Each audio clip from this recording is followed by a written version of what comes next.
I was going through this book I read 20 years ago called The Power of Now.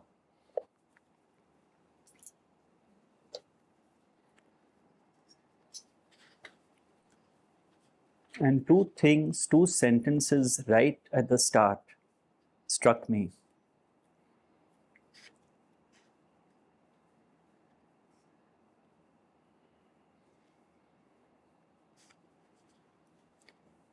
This is in the introduction itself, where Eckhart Tolle says,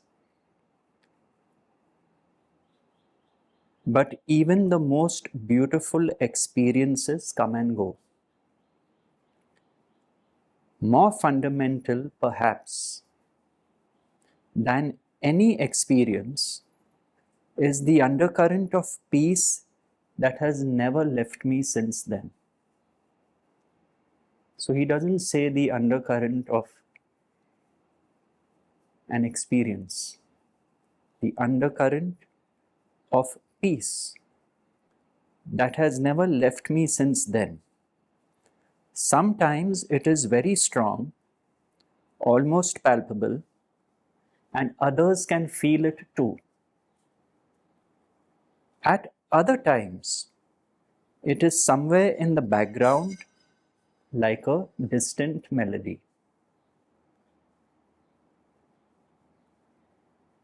So, in our quest for enlightenment, the self, the purpose of life, one could conclude that if it was authentic and we reached our goal which we set for ourselves, the outcome would be peace. And if the outcome is not peace, something as simple as peace, then we must question that quest. Because imagine having the ultimate spiritual experiences, but still I can't navigate daily living and the anxieties, conflicts, troubles. Then what is the value of that experience?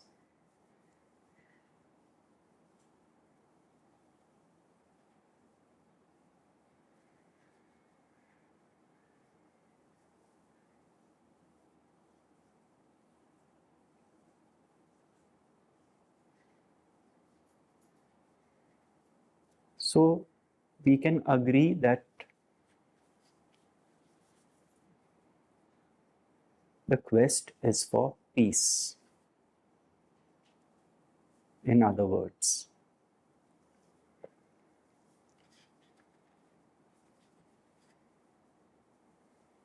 and the second line, which confirms this, enlightenment is a state of wholeness, of being at one, and therefore at peace. So simple.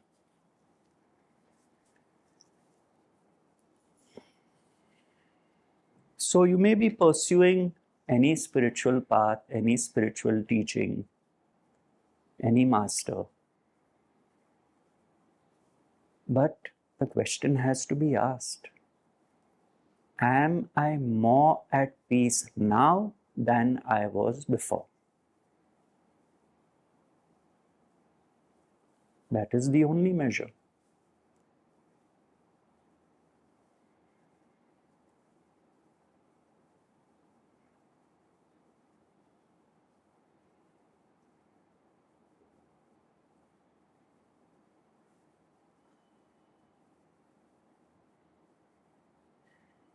Now, there are those who are drawn to living teachers and masters, those who have taken a master who they have never met as their master, whatever it may be. But if I am with a specific master, This question I have to ask myself. When the master is not in the body anymore, being close to the master's teaching, the master's presence, is it giving me peace?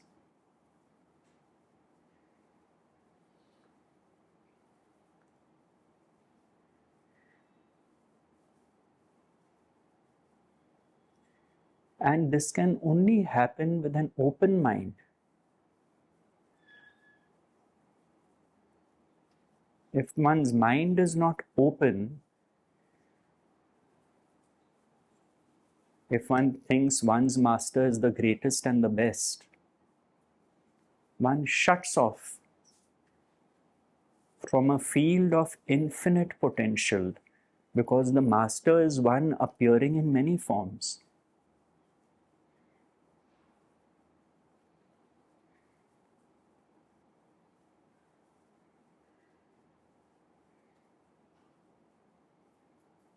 So to have that humility,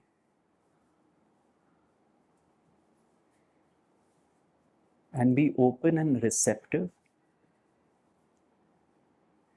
it helps.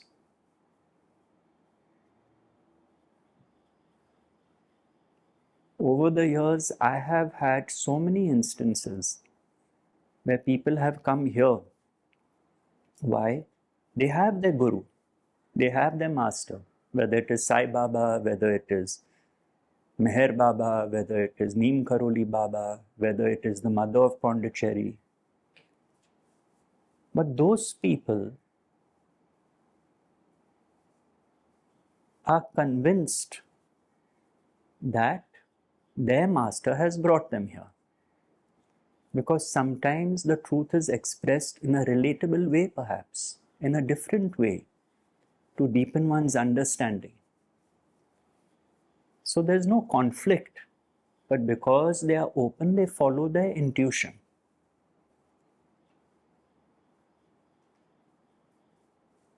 The message is the same because the truth is only one. The truth is only one.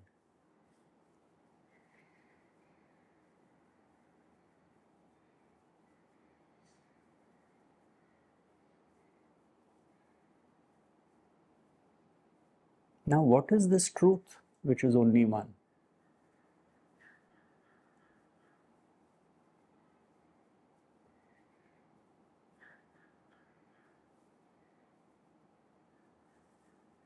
My teacher would say it is the impersonal awareness of being.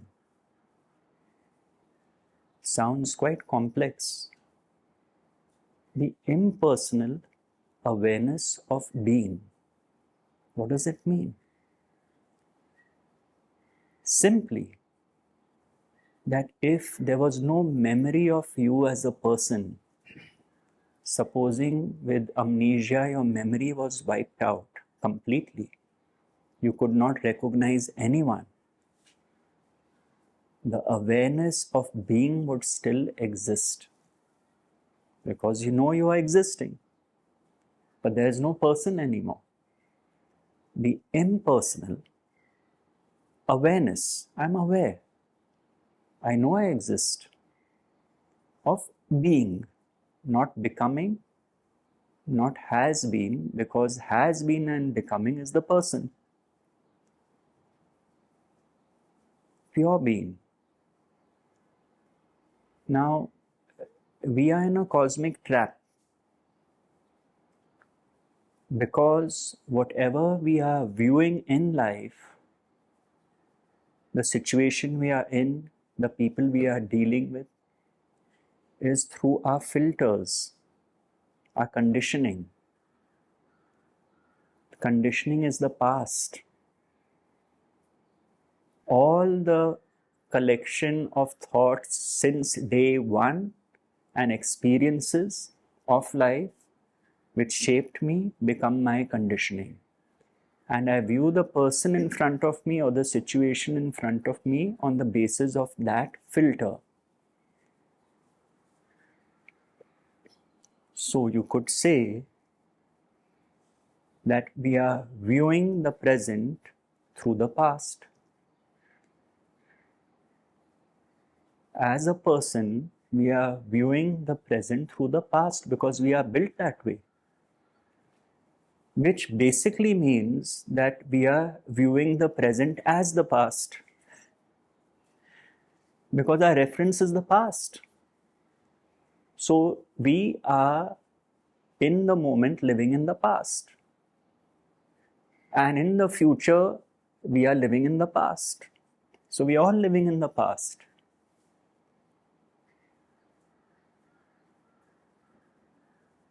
All our lives, till our last breath, we will be living in the past. No present, no future.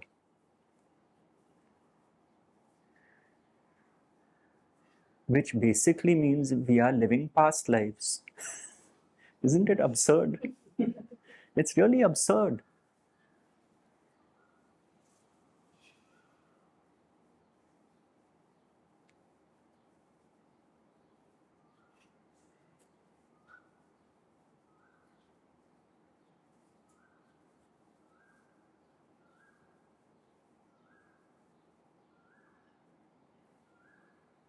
So, what does this mean in daily living? If I have a point of view, I lose sight of the fact that it is only a point of view. It is not the truth. Why? The truth is the impersonal awareness of being. A point of view is a person's point of view, my point of view, which is just a point of view. It is not the truth. But in life, in daily living, I act as if it is the truth.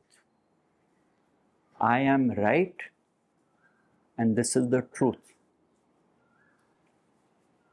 And then I tell others that your point of view is wrong, my point of view is right. That is what we do. Because we are living through our point of view, which is shaped by our past.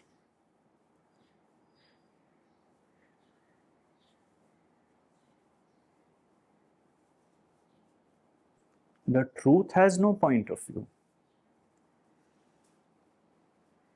The human being has a point of view. So that human being who realizes that my point of view is just a point of view lives a life of ease and lightness. It does not mean they don't have a point of view. They are designed to have a point of view. But they are no longer identified with their point of view. That this is me, and any threat to my point of view is a threat to me. The enlightened person does not live that way. He is willing to give up his point of view at the drop of a hat. Because sticking to a point of view makes one suffer.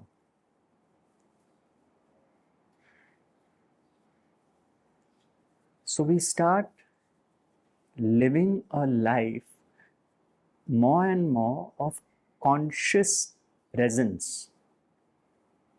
While being conditioned by the past, we suspend our attachment to it. We say, all right, let's see what happens. We become more open.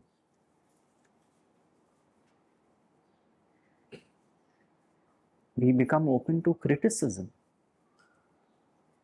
Rather than reacting to it and taking offense, because the ego loves to take offense. Because now it knows this is me, I am the one taking offense. Now we are open to criticism, and we may find ourselves telling the person that maybe you have a point of view, let me consider it and give it a thought. Most of us do that in any case. While we may react to the person criticizing us, we question ourselves later. Are we really like that? Is what the person saying right?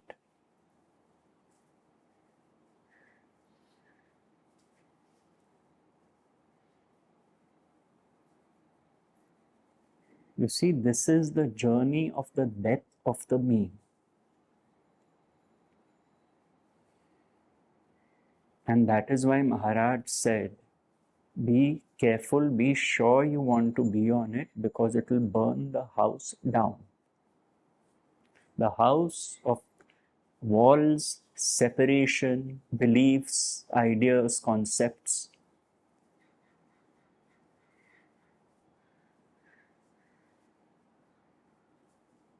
Any teaching which does not point to the death of the me is not a valid teaching.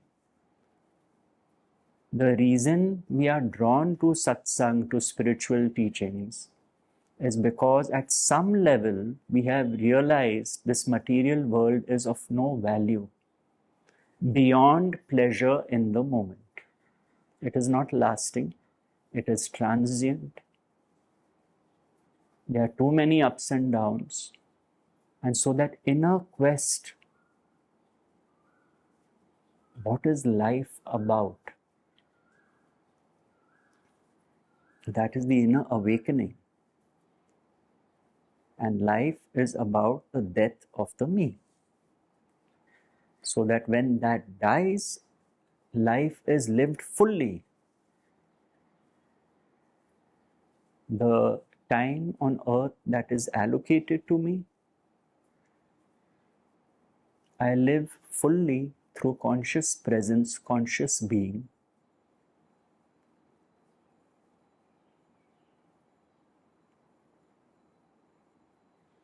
Seeing how events come to me unasked, how I deal with them, how I handle them, how I interact with people. Closest family, people who don't really matter to me. What does it reveal to myself? Because whatever I think about people, no matter who they may be, is a dialogue going on in my consciousness, not the other. That is the joke. We don't realize that.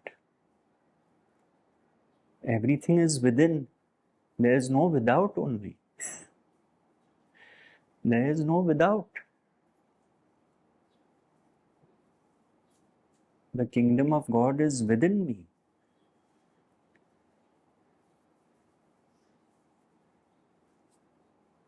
So, I must resolve my conflicts in my own consciousness. It's really not to do with the external world. Internally, am I resolving them?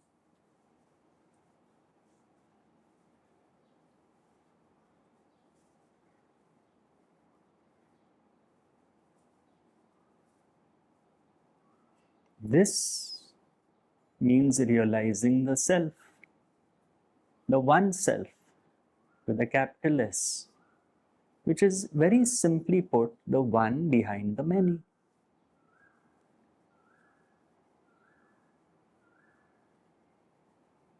If a person gives you 50 lakhs, you are very happy. And if a person makes you invest 50 lakhs in the market and you lose it overnight, you are sad. So you love the person who gave you 50 lakhs and you hate the person due to which you lost 50 lakhs. And you live your life like this. The sage knows that the first 50 lakhs was meant to come to him by the will of God. And that person was an instrument through whom it came. Because the sage is not having individual relationships with people, his relationship is with God. And he knows God operates through everyone. Likewise, the person whose advice he took and lost 50 lakhs, he knows this 50 lakhs was destined to be lost. And because of that, I had to take this person's advice, which turned out to be terrible. Now, this sense of neutrality means the sage will not love the person who gave him 50 lakhs more than the other. The sage is not a fool. Before taking this person's advice again on the stock market, he may think twice, apply his mind and intellect, daily living. But because the sage sees the hand of God above both, he will not withdraw his love and his blessings to the one who has caused him loss. This is what we do. We withdraw love.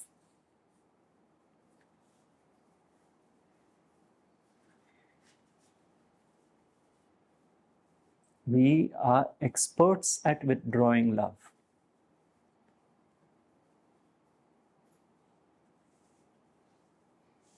It's very simple. Take 3 friends who have wished you on your birthday, and 1 year one friend forgets. You will say, I am not going to wish this person on their birthday. Withdrawing love.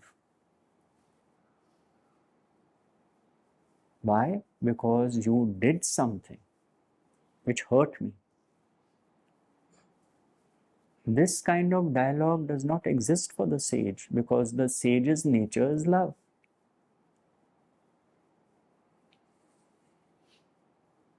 If the feeling arises to wish someone, it is expressed.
So it's really not a quest of being a better human being. But you're still a human being.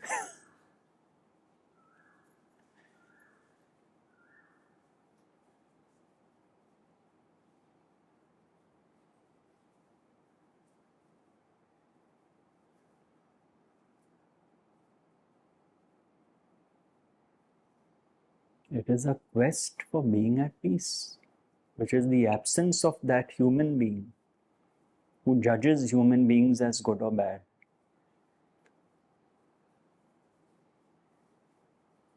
It is the annihilation of personhood.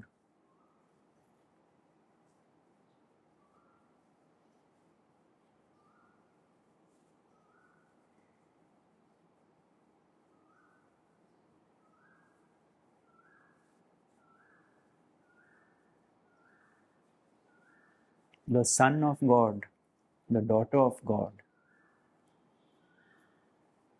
as if as God.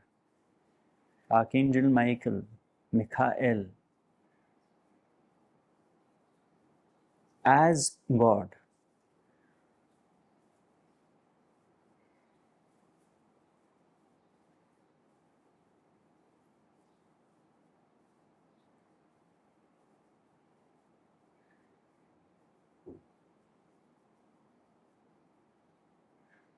And the sword is the sword of the intellect, cutting through the illusion of separation, the Maya.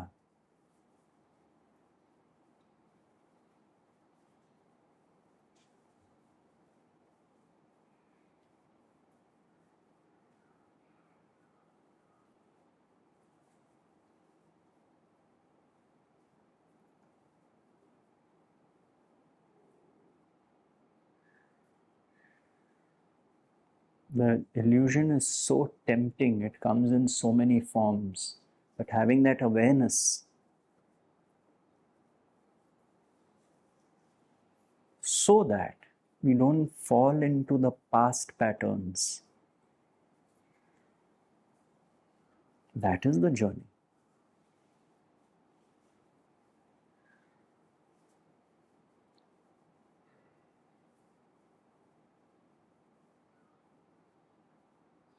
And not as a punishment, but recognizing when something happens in my life, and especially something which happens repeatedly, is certainly trying to teach me a lesson. Recognizing it, not admonishing myself for again I failed, again I failed. Just being more and more aware that this pattern is repeating. Forget the why. Just witnessing the pattern itself is enough. Because I have created a distance in the witnessing.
And when you are open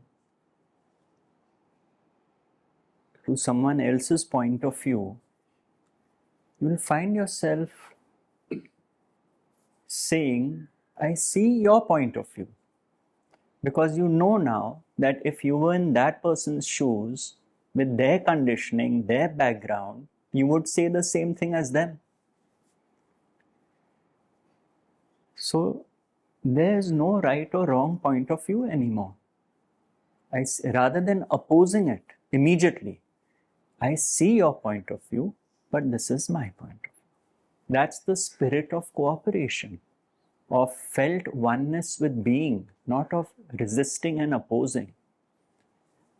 It makes the other person feel so comfortable, not rejected. We know, because we have been rejected, how it feels to be rejected. It hurts. But we love hurting others. So the words we use, the things we say becomes now so aligned with the person who's in front of us.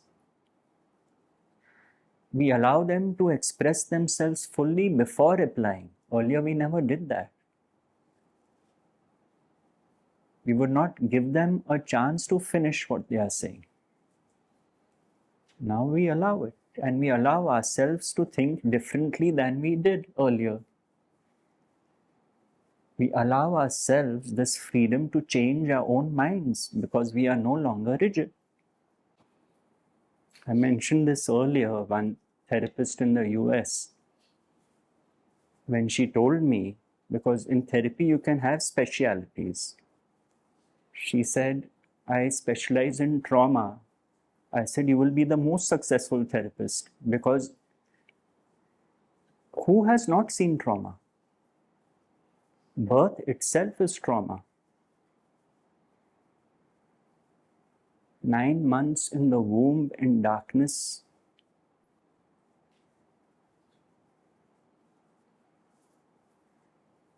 Is a traumatic time.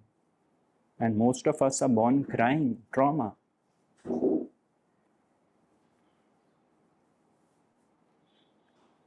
Buddha said it, samsara is dukkha.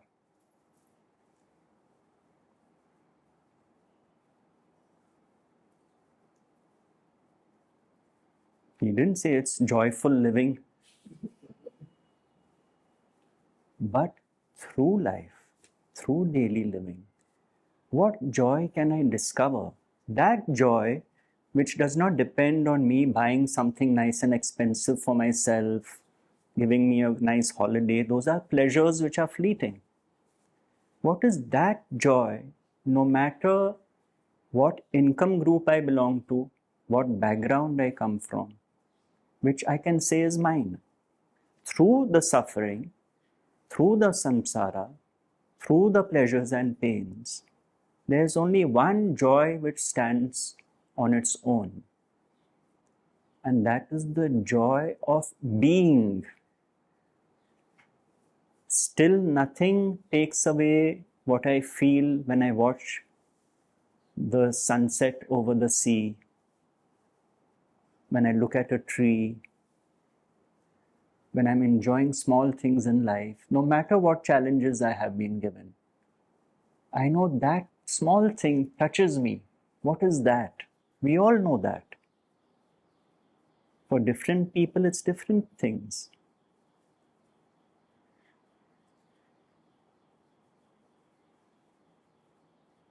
And so when I stop living in the past, the poor me syndrome, and I discover conscious presence, I do become more joyful.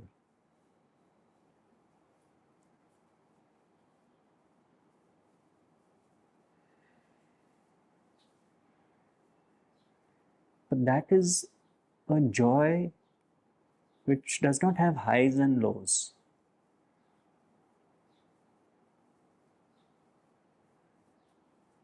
It is not that joy.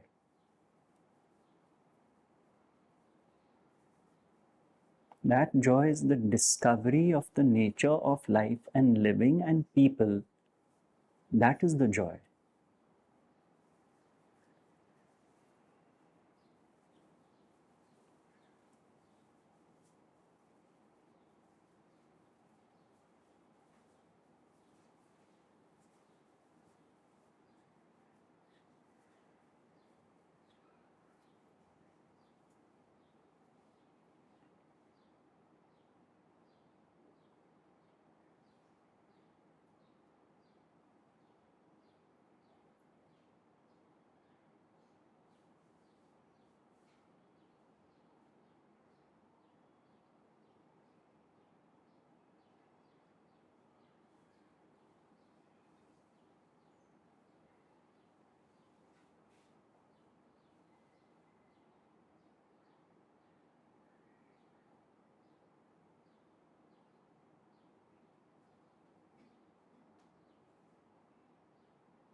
Would anyone like to share something or ask something?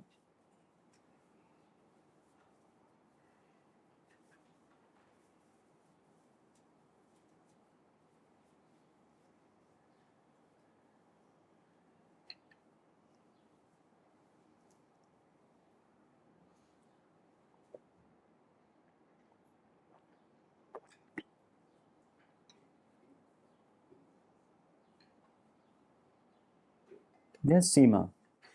When you were talking about peace, the quotation that came to my mind at that time, I think it's from the Bible only.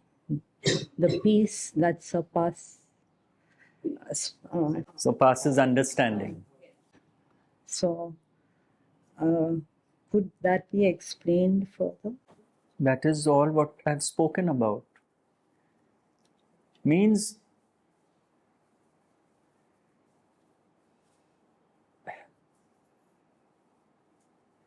you are not using your mind to reach peace. When you realize I have very little control over life, most of it doesn't make sense, it surpasses understanding. You're not trying to understand all this anymore. So that peace that surpasses understanding is a peace that can never leave you. It is such a deep peace. Understanding means the mind. So that peace is the annihilation of the thinking mind. In that sense, it surpasses understanding. Now you are at peace with whatever happens in life. I may not like it, certain things, but I am at peace with what is, even if it is pain. So could we say it's just acceptance? You could say that. A complete and total acceptance of what is. I could say it as the total acceptance of the will of God. Doesn't make sense, especially when I see injustice being done or something bad happening to me. But I no longer spend time in analyzing it, because that analysis I've given up now. I know outcomes are not in my control. I can do my best, then whatever has to happen will happen. So a total acceptance of what is. It's the same thing. You see, because what does it mean? When there's a total acceptance, the personhood is not there. The person is the one who resists, and the mind gets troubled. The thinking mind starts really doing cartwheels. So when there's a total acceptance, the thinking mind is at rest. The working mind will kick in. What can I do about the situation? A, B, C, D. By all means. That functions far more beautifully because it is not overlaid by the thinking mind. It functions in its purity. So you do what you have to do and accept it. Man, leave this earth when it's your time. What else can you do? Exactly. But if you're moping, whining while you're living, then you are doing something which is unjust to yourself. Forget others. Not that we can help it. Sometimes we are lost in our depression and in negativity because of life's experiences. But when this quest for the truth begins, and I firmly believe this, Jimmy, because my teacher would say it, never consider your glass half empty, consider it half full. Because the fact is, very few people are drawn to spiritual teachings compared to the population.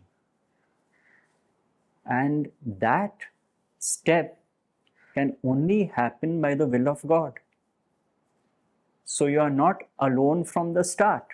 Yes, it may happen in different ways. Someone may read a book, someone's friend may say, hey, come, let me take you to this talk or meet this person or whatever it is, for an experience of life. Different strokes for different folks. But once that begins, it is not going to lose momentum.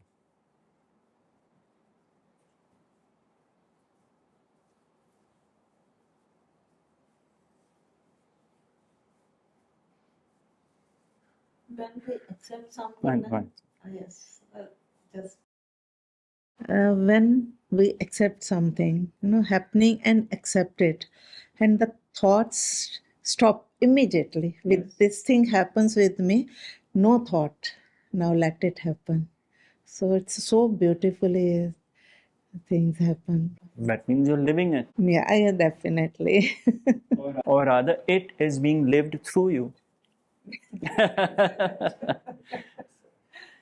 It is being lived through you.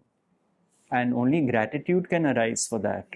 yes. Because there's no thought, no good thoughts, no bad thoughts. Only thing, acceptance, and just look at him. ठीक है, जो हो रहा है, very good.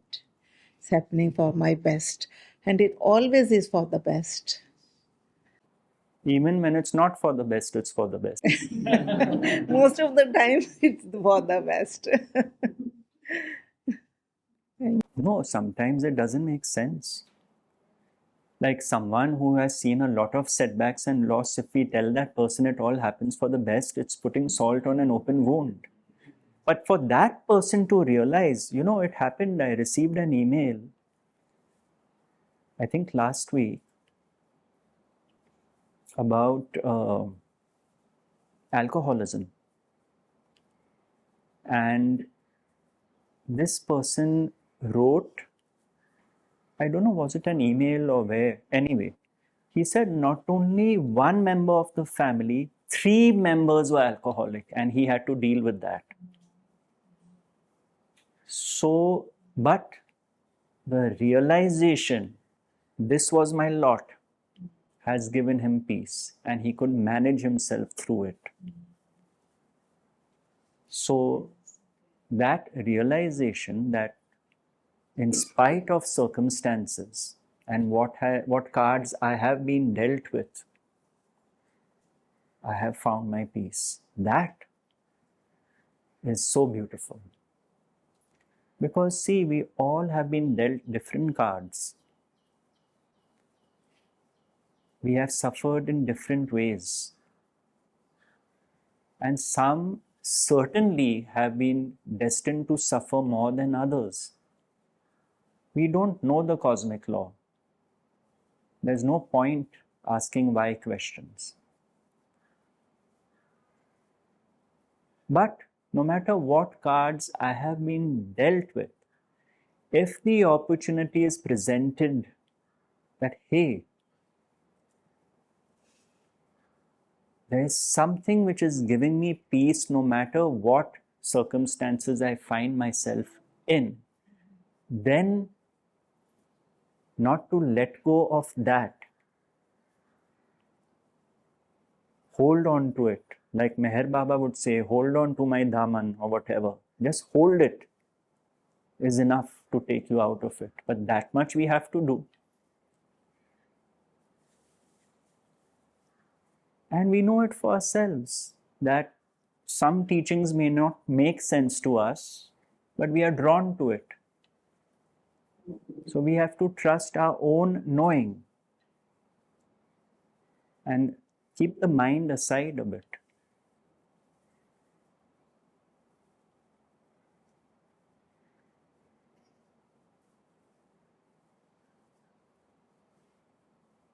Do we help those who are finding or those depressed? We can try our best depending on what we think and feel we should do. But we must have the knowing that we may try, but the outcome is not in our hands. Because you see, if we push, we are invested in an outcome. If we accept the will of God that everyone has come with their destinies, If I feel like trying, someone may not. Someone may just keep quiet. Someone may feel like trying. By all means, that has to be honored. But what will happen is there will be a relaxation in your effort. So the approach changes. You will not push too hard. You will know your own limitations. You will know I can only do this much. And then hope that things improve.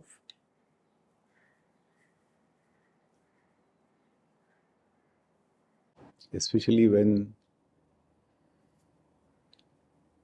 the people you're trying to help are young and helpless. Sure. And that is why there are many therapists and specialists who are now there. These roles were not there 30, 40 years ago. They are now there to help such people.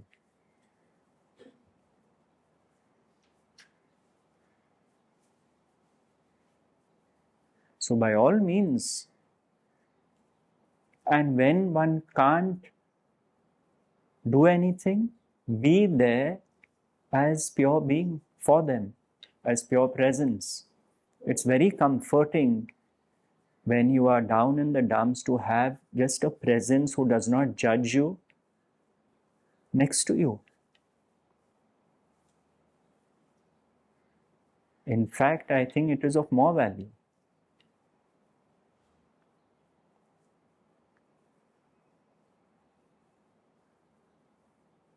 There are so many times I have seen people will come with a certain problem or situation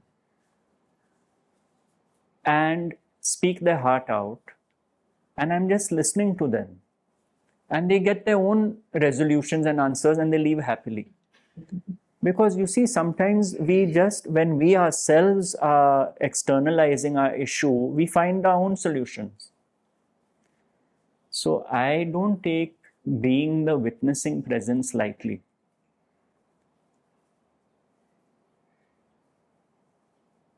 Goldsmith put it in another way.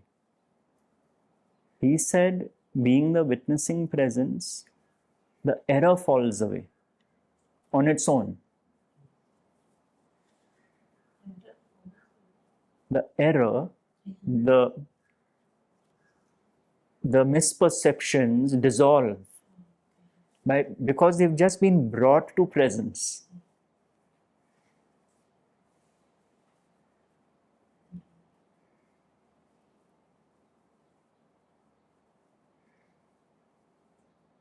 For that person who has found deep peace, just being peaceful is the blessing to the other. That person needn't do anything to improve the other's life.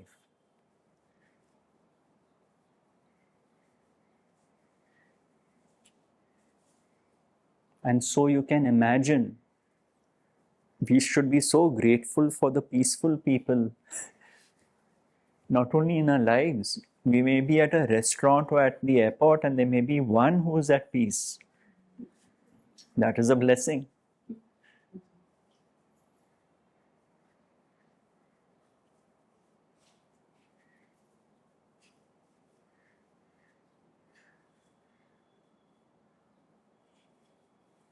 That is the greatest gift we can give to the universe, is to be at peace ourselves.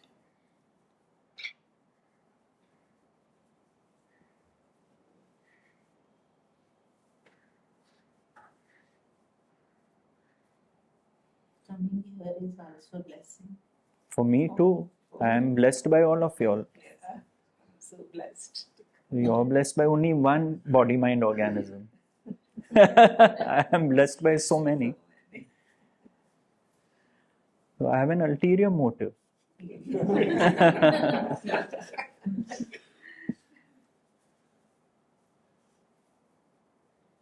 Yes, Rupa.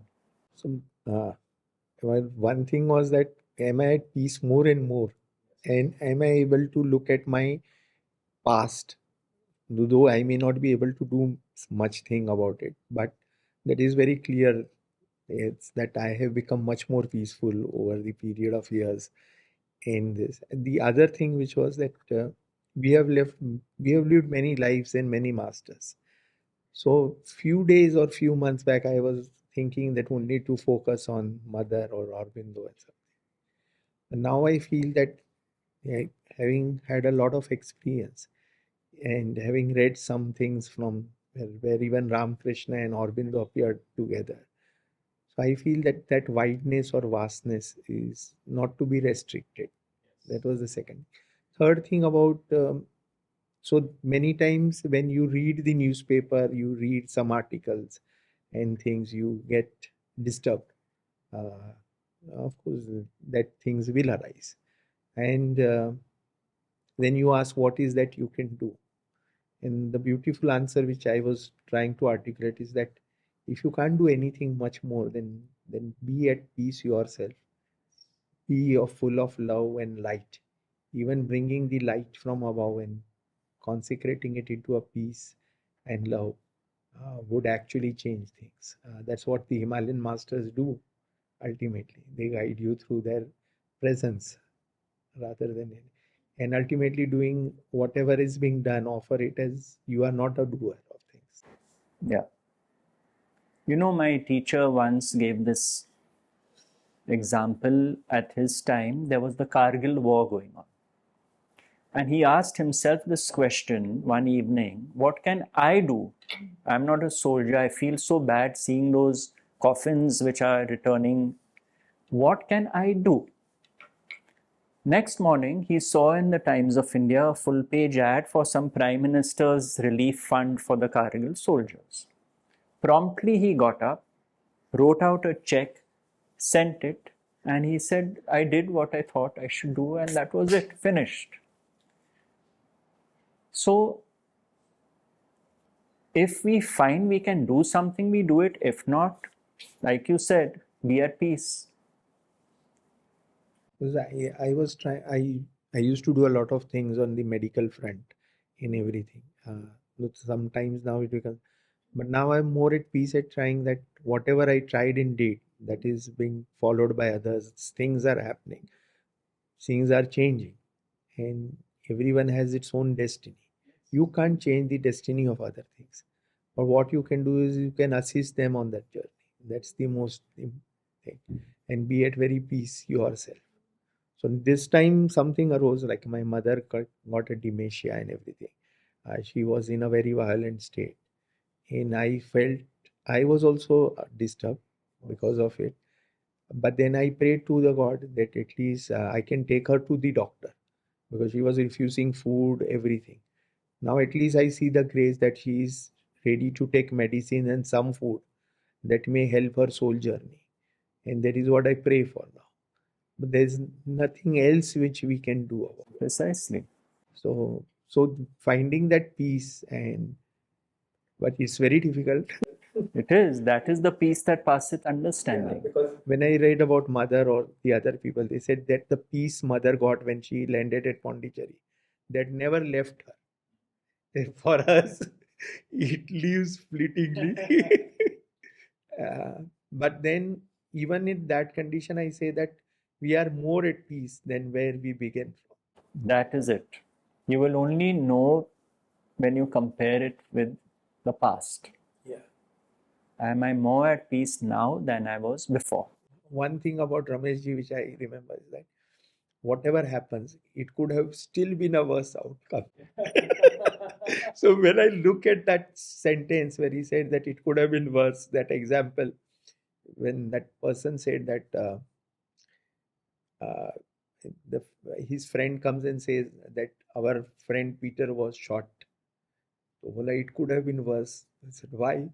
Because if he had discovered me the last night, I would have been shot. So that's how things have to be taken. Like you have to have this thing where you can look at peace, but being cheerful is also very important. And I think most of our lives have gone in past living is when the best way is to let go of the past, whether it is through your own theory of karma, astrology, this, that, all this conditioning has to ultimately leave you. True. If we find ourselves too reactive to people in our life, it is a sign we are living in the past. If we find ourselves taking offense very easily, we are living in the past. And we are cemented to our identity. And then we start playing the victim, the poor me. People have done this to me, behaved like this with me, said this to me.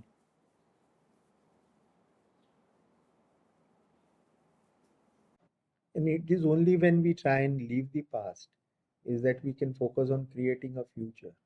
You could say that. You could say that.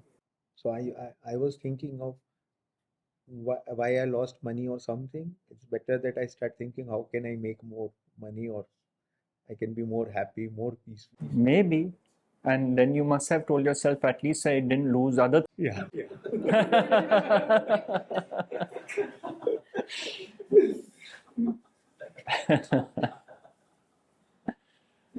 It goes back to what Ramesh would say, right? Your happiness only depends on one thing, your attitude. Your attitude to life, to whatever happens in life, your attitude to the other, and to what it. Yeah, and he crystallized this like again and again and again. Like he would say it.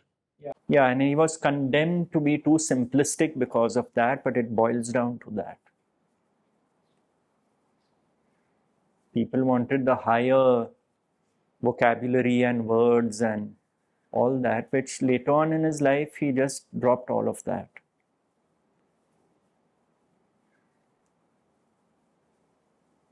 Experiences, states of samadhi, nirvikalp samadhi, sahaj samadhi, kevalya nirvikalp samadhi, sahaj this, that. Either that's all that drama, or levels of consciousness, which plane of consciousness are you in, how much of the people's aura can you see? I can see 1 feet, 2 feet, 3 feet. You can see only 1 inch. Very bad. I have experienced all this. You have come here before, right? What is your name? Tanmay. Tanmay. So, as you were speaking, something in me triggered, and I was feeling very overwhelming in my body, unpleasant sensations. So, this happens in day-to-day life as well when I'm doing something and something gets triggered. And I know for a fact that in life, like I have to take some action. And as you said, you should do what you can and then surrender. But at the same time, because of these emotions, I sometimes am not able to take that action because I know I should take that action. And then there's that guilt that why am I not able to do it? But what action? I mean, what can you explain this a bit more? So, like, if with respect to career, anything that I have to do, like take any decisions specifically, and because of these overwhelming emotions or triggers, at times, not all the time, but they come in bits. So, if I have to take any decision and then obviously surrender, but at the first step itself, I'm not able to focus and do that properly at times. You're not able to take a decision. Let's say, yeah. So it's good, because when in doubt, don't. There's no compulsion to take a decision at that moment.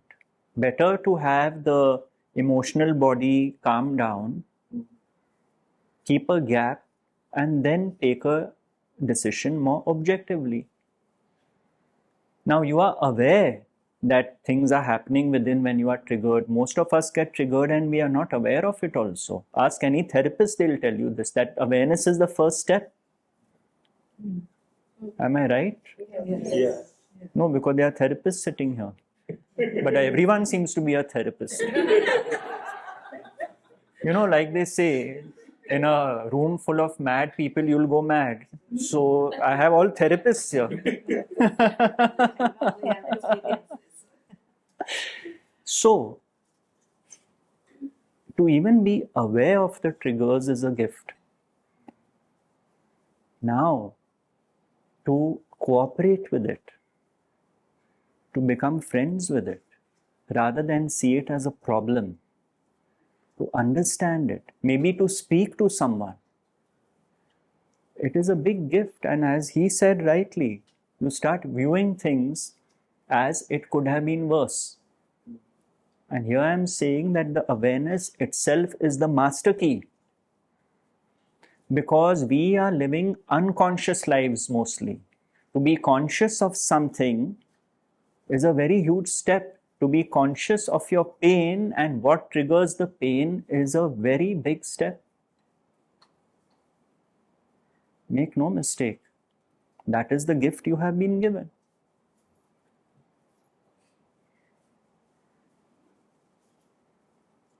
And usually, the human experience is to be triggered by what people do and what they say. The foundation is doership. Or what I have done in the past for which I feel guilty or shameful, and I've condemned myself or I've condemned others. That is why the pivot of this teaching is on doership, because when that is resolved, everything collapses. All the mental constructs collapse. And that is the pivot of the Bhagavad Gita.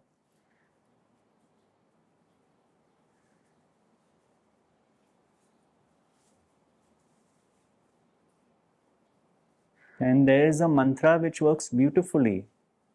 I relax and release. I relax and release.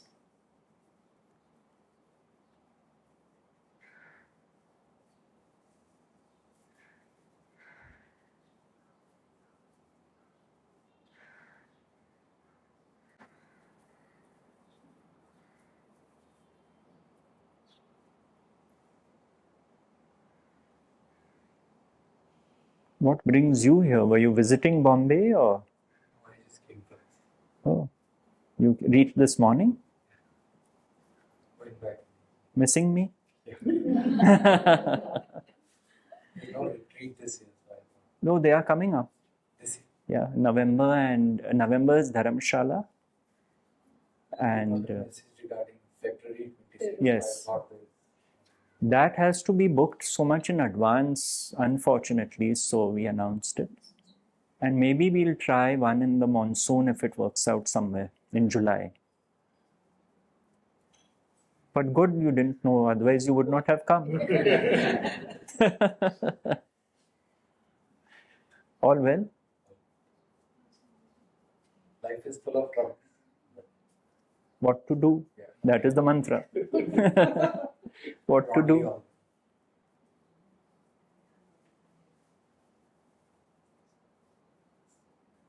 You also in Bombay? Yeah, I just came for your satsang.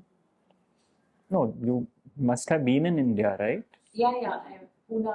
Ah. I went to Pune. Yeah, last yeah, time. yeah. So I just came today. You came alone or with these? No, I came with Puneris. and his friends.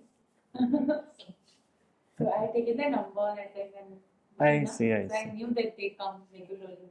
So today I said God made it happen for me. I'm in Pune next weekend, Yeah, God next willing. May, God yeah. willing, yeah. Looking forward. Same here. The joke is we live in the past, but our eyes look forward. God did give us eyes at the back. Crazy, is it? Absolutely crazy. Every night we should go to sleep with this thought. It is absolutely insane. My friend Rohit would say, batshit insane. We are living in the past, but no eyes in the past. So I feel like we don't even use our senses when we're living in the past because only our mind is, Yeah, totally. like our eyes are not even looking. We're like here mostly, and everything is missed. Everything is missed. Everything is missed. And that's why this presence feels so sweet, if I could put it that way, because you really start like feeling everything, sensing everything when you're not in the mind. Yeah, so true. And people, you start sensing people and feeling people. And the mind misguides you about people, but this sensing is very authentic. You can sense a person before they speak.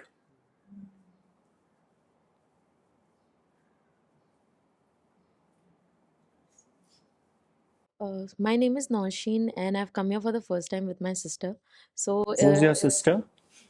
Nawal. Oh, she dragged you here, basically. So she was telling me this since a very long time that come with me, come with me. But there was no good day that I found to come. But there are certain things happening around me which are not going good. So one fine day I got up and she's like, "You come with me once, at least try." So I'm feeling very good after coming here. The only thing that I want to ask you is, I'm a very easily triggered person. Okay, and I'm aware about it, but I feel it is very important for me to respond to those triggers. Like if somebody tells me something and it makes me uncomfortable, or feel a sense of pain once if a person says me anything, so I get easily triggered and I feel like I have to give it back. And if I don't give it back, it's like a thing in my heart which, or mind, it keeps on going on that You have to express yourself. Yeah. yeah. So if I don't, it is very irritating for me at times, and I feel very troubled, and like it's it's somewhere eating me from inside that I've not said it, but it also gets me into trouble if I say it. So it's a thing that how do I control myself from not reacting, because eventually I feel that I'm getting troubled because of it. So, Noshin, right? Yeah. You have used two words. You first used the word responding, and now you use the word reacting. When we are triggered and we find it very important to immediately give back, we are 99% reacting. When our button is pushed and we react, that is not a response. That is a knee-jerk reaction. We are on autopilot. There's no problem with responding. But when you respond, there's a gap. It is not a knee-jerk reaction. It is not a pushback. It is not a giving back. See, when I take something very personally, that this person said this to me, they did it, I feel the need to push back and react and pull out my guns also. This teaching is inviting you to look at this game, that what you are doing, so to speak, is it a reaction or is it a response? A response is that which does not have the emotional charge which a reaction has. So, is what I am saying very emotional and reactive? I have to ask myself. So, a person who feels like responding must certainly respond, because otherwise it is held back. But you might be mistaking the two. And then if you start asking yourself, you don't have to read books, you don't have to do anything. What is my reaction based on? Let that happen. It's not going to change overnight. But at the end of the day, I choose one instance where I reacted, whether it is a family member or friend or whatever. I sit by myself. If I enjoy my cup of tea, I have my cup of tea and I say, okay, I reacted to this, what this person said. Why did I react? Because they said what they said. I will find when I investigate this, I reacted because they said something to me which I didn't like. Now, who is this me? A bundle of thoughts, conditioning from day one, which I had no control over. But I have taken it so personally what this person has said. And this person also has said what they have no control over saying, because they were conditioned that way. By and by, this starts revealing itself. And then I start noticing a change. When I see this whole load of this burden I've been carrying, people are targeting me, so I'm triggered, I'm easily triggered. We are all easily triggered. But when I start asking, who is it that is easily triggered? That is the spiritual journey. That is the journey of self-discovery. Why am I triggered? What is in me that is triggered? Is it a misconception of people being responsible for their actions, including me? So I start exploring without judging. This is what starts happening. This is the spiritual journey. I don't judge myself either for being triggered. But I will notice by and by when this is resolved, when I start accepting what is, accepting the will of God, seeing that everyone is an instrument shaped by their conditioning, including myself, I start finding reactions are lessening, crumbling down, and I'm responding more and more to people and situations.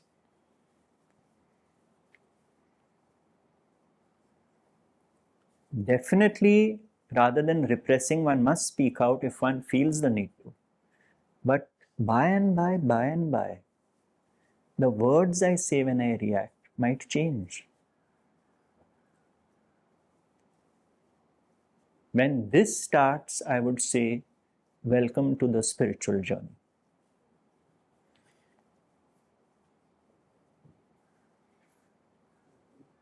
All right.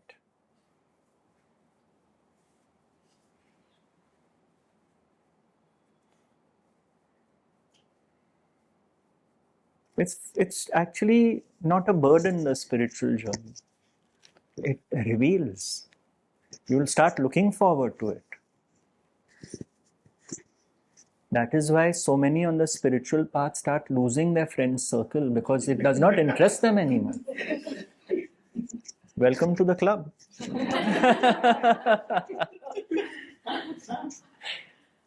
But you'll make new friends. You'll meet people you would never meet before.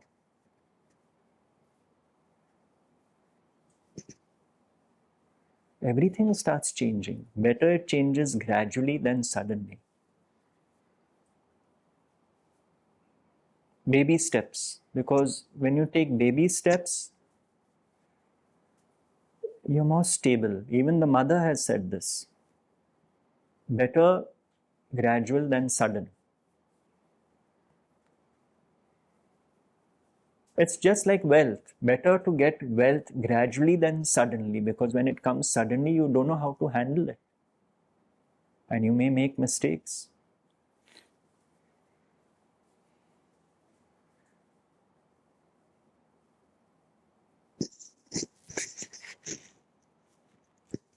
Yes, Prashant, you've come from Nagpur or you in Pune? Yes, sir.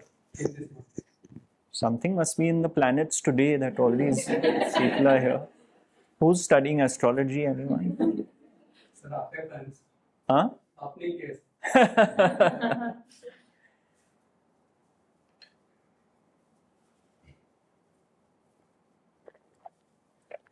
We are in an intense time, an intense period of time. Might get more intense. And therefore, peace and being present is that much more important.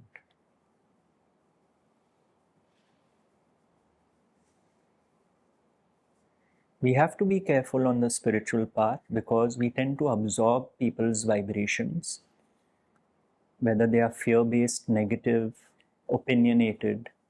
It's a testing time. The time to come is a testing time for those on the spiritual journey.